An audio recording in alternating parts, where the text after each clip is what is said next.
त्रिशा को देखने के बाद दूसरा लड़का मन ही मन सोचता है कि कहीं इसे हम पर शक तो नहीं हो गया, ऐसे घूर क्यों रही है ये। फिर वो कहता है, हम दोनों अपनी छोटी बहन के साथ मंदिर आए थे और पता नहीं अचानक कहाँ गायब हो गई। अगर आप हमारी कोई मदद कर सके तो बहुत मेहरबानी होगी मैडम जी। त्रिशा कुछ देर सोचने के बाद कहती है, हाँ याद आया, हम जब सीढ़ी से उतर रहे थे तो एक लड़की को देखा था हाईवे की तरफ जाते हुए, उस तरफ। पहला लड़का तेजी से बोलता है, थैंक यू सो मच, चल भाई जल्दी कर। दोनों लड़के हाईवे की तरफ भागते हैं। उनके जाते ही त्रिशा जल्दी से डस्टबिन की तरफ दौड़ती है। डस्टबिन के अंदर एक 12 साल की लड़की डर के मारे छिपी होती है। त्रिशा उसे हाथ देकर बाहर निकालती है। यहाँ क्यों छिपी हो? और वो दोनों तुम्हारे भाई थे? त्रिशा पूछती है। बच्ची डर के मारे कुछ नहीं बोल पाती और त्रिशा को टाइटली पकड़ लेती है। अरे क्या हुआ, इतना क्यों डर रही हो? त्रिशा उसे शांत करने की कोशिश करती है, लेकिन बच्ची फिर भी कुछ नहीं कहती। वो दोनों तुम्हारे भाई नहीं थे ना? त्रिशा पूछती है। बच्ची रोते हुए ना में गर्दन हिलाती है। त्रिशा उसके आंसू पोंछते हुए कहती है, अच्छा ये बताओ तुम्हारा नाम क्या है? बच्ची रोते हुए बोलती है, मानवी। त्रिशा मानवी को अपनी गोद में उठाकर प्यार से उसके आंसू पोंछती है। मानवी, कितना प्यारा नाम है। अच्छा अब रोना बंद करो और डरने की जरूरत नहीं है, वो दोनों तो चले गए और हम तुम्हारे साथ हैं। हम तुम्हें कुछ नहीं होने देंगे। अब स्माइल कीजिए। त्रिशा वहीं खड़ी होकर कैब के आने का इंतजार करने लगती है। ये कैब अब तक क्यों नहीं आई? कहीं वो दोनों वापस ना आ जाए। वो चिंतित होती है। उधर दोनों लड़के कुछ दूर जाकर रुकते हैं। पहला लड़का कहता है, यार हम तो अभी इसी हाईवे से होकर आए थे। दूसरा लड़का तुरंत कहता है, इसका मतलब उस लड़की ने हमसे झूठ कहा। दोनों फिर से मंदिर की तरफ भागते हैं। उन्हें वापस आता देख त्रिशा घबरा जाती है और मानवी को लेकर मंदिर के पीछे छुप जाती है। त्रिशा के वहां से हटते ही कैब आ जाती है। ड्राइवर थोड़ी देर वेट करने के बाद विक्की को कॉल करता है। हेलो साहब, यहाँ तो कोई लड़की नहीं है, ड्राइवर बताता है। विक्की जवाब देता है, ठीक है तुम वहीं रुको, मैं पता करता हूँ। ड्राइवर कहता है, जल्दी कीजिए साहब। विक्की त्रिशा को कॉल करता है लेकिन कॉल नहीं लगता। ड्राइवर फिर से कॉल करता है, साहब अब मैं और नहीं रुक सकता, पहले ही मेरा काफी टाइम वेस्ट हो चुका है। विक्की कहता है, ठीक है तुम जाओ।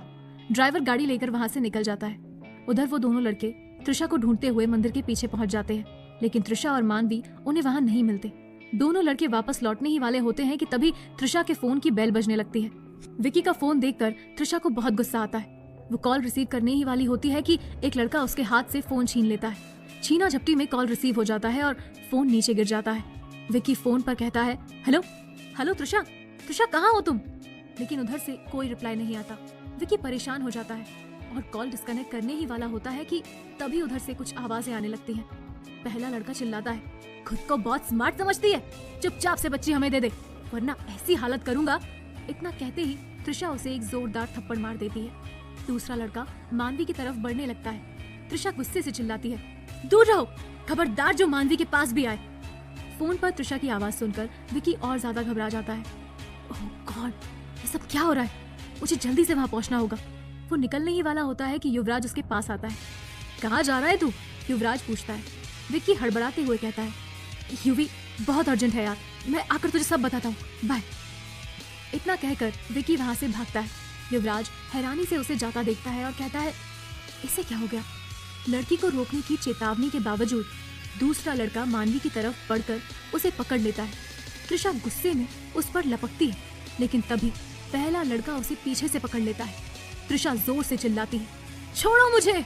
फिर पूरे दम के साथ झटके से खुद को छुड़ाकर एक तगड़ा थप्पड़ उसके गाल पर जड़ देती है। थप्पड़ इतना जोरदार होता है कि लड़का सीधे जमीन पर गिरता है। त्रिशा बिना रुके एक पास पड़ा हुआ पत्थर उठाकर दूसरे लड़के की तरफ फेंकती है। पत्थर सीधा उसके सिर पर लगता है और लहू बहने लगता है। पहला लड़का हड़बड़ाकर अपने दोस्त को संभालता है। मौका देखकर त्रिशा तुरंत मानवी का हाथ पकड़कर वहां से भाग जाती है।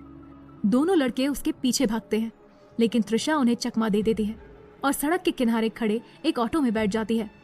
ड्राइवर पूछता है, कहाँ जाना है मैडम? त्रिशा घबराई हुई आवाज में कहती है, सीधे सीधे चलिए भैया, जल्दी। मानवी अब भी डरी हुई है। त्रिशा उसे अपने पास सटाकर बैठा लेती है और बार बार पीछे मुड़कर देख रही है। उसे डर है कि कहीं वो दोनों लड़के अब भी उसका पीछा न कर रहे हों। दूसरी ओर रणविजय कार ड्राइव कर रहा है। उसके साथ दादी माँ शोभा बैठी है, जो अब तक चुप नहीं बैठी। शोभा पूछती है, वो लड़की कौन थी? तू उसे जानता है? रणविजय हल्के से मुस्कुराता है। मुझे पता था आप ये जरूर पूछेंगी। त्रिशा नाम है उसका, आज ही हमारी कंपनी ज्वाइन की है उसने। शोभा सोच में पड़ते हुए कहती है। बड़ी प्यारी बच्ची है। रणविजय हैरानी से कहता है। प्यारी? जी नहीं दादी माँ, प्यारी नहीं, बहुत खतरनाक लड़की है वो। आप उसे जानती नहीं है इसीलिए प्यारी लग रही है। शोभा मुस्कुरा कर पूछती है। अच्छा, ऐसा क्या किया है उसने जो तू उसके बारे में ऐसा कह रहा है? रणविजय थोड़ी देर चुप रहता है, फिर कहता है। फिर कभी बताऊंगा दादी माँ, फिलहाल तो मुझे बहुत जरूरी काम है और उससे पहले आपको घर छोड़ना है। शोभा जिद से कहती है। मुझे घर नहीं जाना, मुझे शॉपिंग पर जाना है। रणविजय हैरानी से पूछता है। शॉपिंग? हाँ, कल आशी का जन्मदिन है, मुझे उसके लिए बर्थडे गिफ्ट लेना है। तुझे तो कुछ याद रहता नहीं।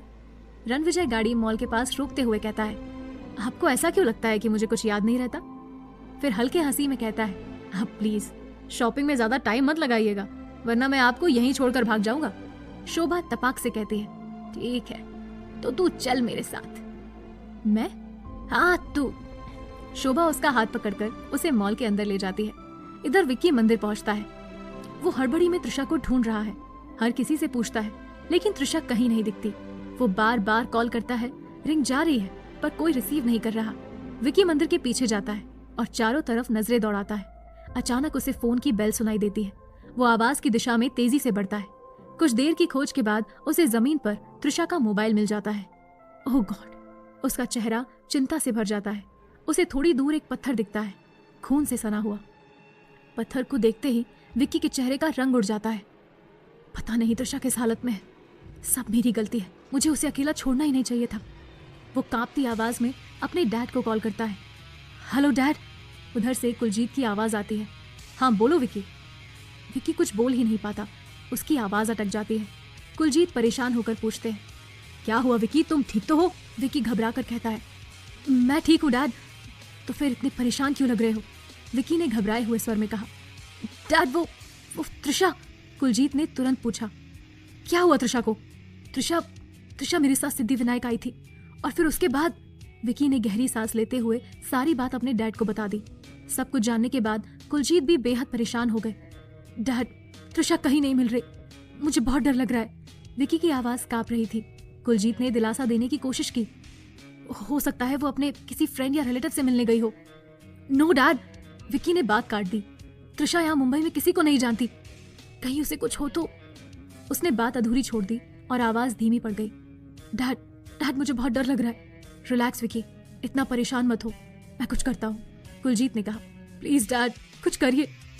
डैड हम पुलिस में कंप्लेन कर सकते हैं, विक्की ने पूछा।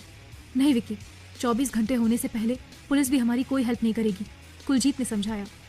डैड, त्रिशा पिछले 2.5 घंटे से गायब है, उसका फोन भी यहीं गिरा पड़ा था। क्या इतना प्रूफ काफी नहीं है पुलिस कंप्लेन के लिए?